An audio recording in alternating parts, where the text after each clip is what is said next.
Welcome to the Metal Voice, and today we've got a very special guest, Mr. Steve Grimmett. Steve Grimmett's Grim Reaper. Hi, how are you? So every tour has its struggles. You're here doing pretty much halfway through a North American tour. I've heard there's been maybe more struggles than you need on this one.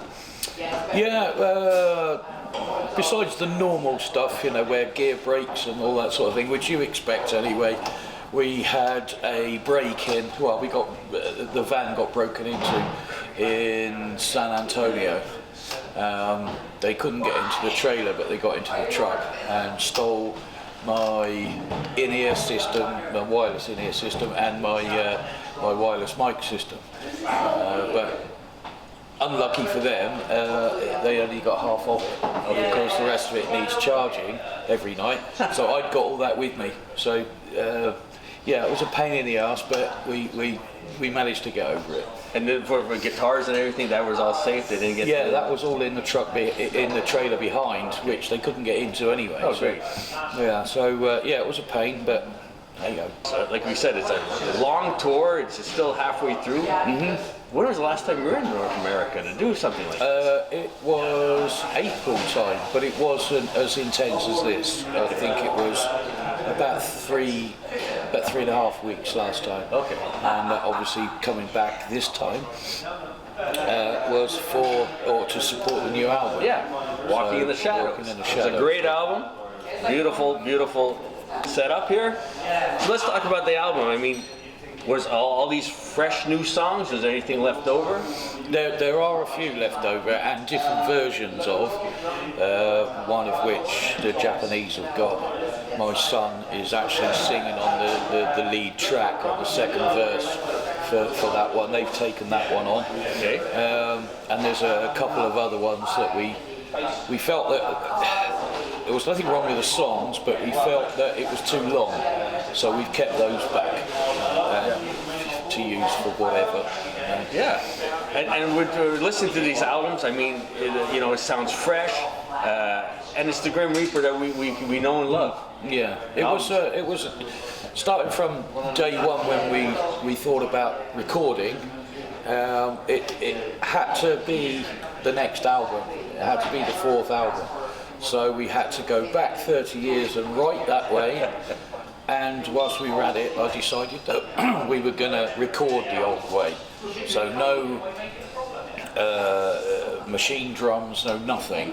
So everything you hear on the album is exactly as I recorded it. It's real drums with Paul playing, real bass, real guitar, all recorded in my studio. Okay, so I can vouch for it being as it sounds. It's actually as we recorded it. And growing up in the '80s, had the See You in Hell, Fear No Evil, the third one, which is of course Welcome to Hell. Yeah. So was there ever a fourth album that was supposed to be released? There was, but I don't really know how it ended up the way it did, but I wasn't part of any of the writing. I think the record company thought that Nick could do better on his own with somebody else helping him out, and when we heard it, it was just like, this ain't gonna work. No, it wasn't us. So it was a shame, and then of course we ran into legal problems with Ebony Records, our label, and it stopped us from working, and that was it basically. That's it. Yeah, that's it. It happened to Kick-Axe here in Canada, the same thing. Yeah. They got served. Well, during a concert, you guys could no longer play. That's it. It's finished. Yeah. It happened to a lot of bands back then. Yeah. So. Well, glad you're here. Glad to talk. Now, what's the demographic at these shows? Is all guys like my age, or is there younger fans? Or no, it's really strange actually. We've been everywhere we've played so far, and I'm talking about the rest of the world. We've had a much younger audience. It seems like heavy rock, heavy metal is under a resurgence, if you like, but we're still seeing people of our age, but it's more youngsters, it's more teenagers, 20, 30-year-olds, so it's really good, it's excellent. And that's worldwide, it's not just here. It's not just at home. We're seeing the same thing in all of South America, obviously here, Japan is the same. So it's awesome. It really is. Yeah. New album. It's it's like younger generations are getting back into what we grew up through 30 years ago. So, how is the touring different now than it was in the 80s? No different, really. It's still the hardest job I've ever done. You look at it an awful lot in a much different way, because these days you can't afford, or we can't do that, because we're on what I call a rebuild. We're rebuilding the brand, basically. So we use a van and a trailer instead of and hotels instead of a tour bus and all that sort of stuff. So that's different. The music industry is different also. You have no major label is touching heavy metal at all, so it's all independent. The independents will ask you for a finished article, finished artwork, so they don't have to pay for any of that. You've got to do it. So if you're an up-and-coming band and you haven't got any money, that's tough. It really is tough.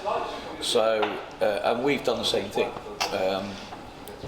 There are some labels that will put money your way to do it, but you've got to pay it back. Okay. So what's the point? Yeah. Do it yourself. And even the recording as well, no more Max Normans and these big, huge producers.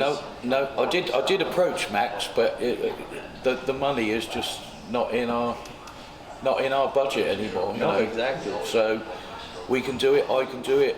I can do the recording. I got a friend of ours to mix it, because I wasn't so sure that I should do it, being so close to it.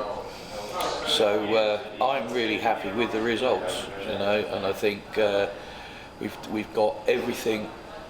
I've captured all the performances and everything, so the production is right, the mixing is great. It's a mixture of old with new technology, basically, but I'm really, really pleased with it, and it looks like everybody else is pleased with it too. We have not had a bad review. No, it's a great album. Yeah, so that's really cool. And what do we expect out of the set? So if people, you want to go out and see Grim Reaper, highly suggested to do so, but what do we expect from the set list? Well, basically, we're playing 7 songs from the new album, and then a lot of people's old favourites. Classic. We have to. There's no show that I can do without playing "See You in Hell" for a start, so I get strung up. So yeah, it's very much old and new. So come on down, check it out.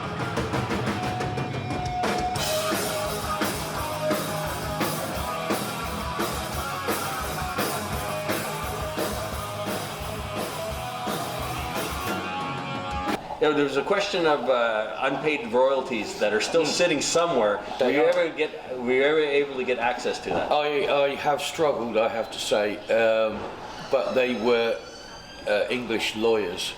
So I've now got an American lawyer, and he's looking into it now. But he's disgusted with the fact that we've never been paid. So he's looking into it, and he said they're going to pay. Is that the record company itself, Ebony Records? Okay. Well, it's not Ebony Records, because they went bust. Yeah. But they went bust and claimed us as an asset. So the British Treasury have got part of it, and they're being paid part of Ebony Records stuff. So that's a separate issue. That's something else I've got to get to after getting to RCA. Great. And it's a horrible business to be in if you don't, if you trust everybody and don't think for yourself to start off with. You've got to do that. Get yourself a really good lawyer, and that's all I can tell you. I don't know if you have a union like we do in England. We have the Musicians Union, and I don't know whether you do here. Join that right away. Absolutely. Join that first, then get yourself a lawyer. the musicians union help with lawyers to start off with. So you should never never sign anything without being read, ever, never, ever do it. How do you book a tour like this? I mean, going to North America, is everything through yourself? Do you have promoters? No, the last tour, my wife did that. She got she did all of the tour, and this time around it's through an agent, and things are moving up as well. We've got a tour manager, right? Because I just can't do it all. The last tour, there was 2 of us driving, and I was doing all the tour managing, and it's just too much. So, and you got to sing at the end of the evening. Yeah. So it's all good though. Everything's looking really good. Illegal downloading in today's society, how is that? Is that helped or hurt your I don't really know, to be fair. I know I released an album with Steve Stein, who's joining us on the tour shortly. I found out that had a lot of illegal downloads. That hurt really badly. I don't know about this one, so hopefully most people have got it under control now. I think still it's going to happen, but the other thing, of course, is to get it released everywhere you can, right. and we've pretty much successfully done that this time around. So we'll see. Again, the album's fantastic. It's out there, so don't illegally download it. Go out and purchase it, and we'll hopefully see Grim Reaper and maybe a new album on the horizon there, hopefully, if everything goes well. So, Thank you. Thank you very much. Nice meeting you. Thanks very much.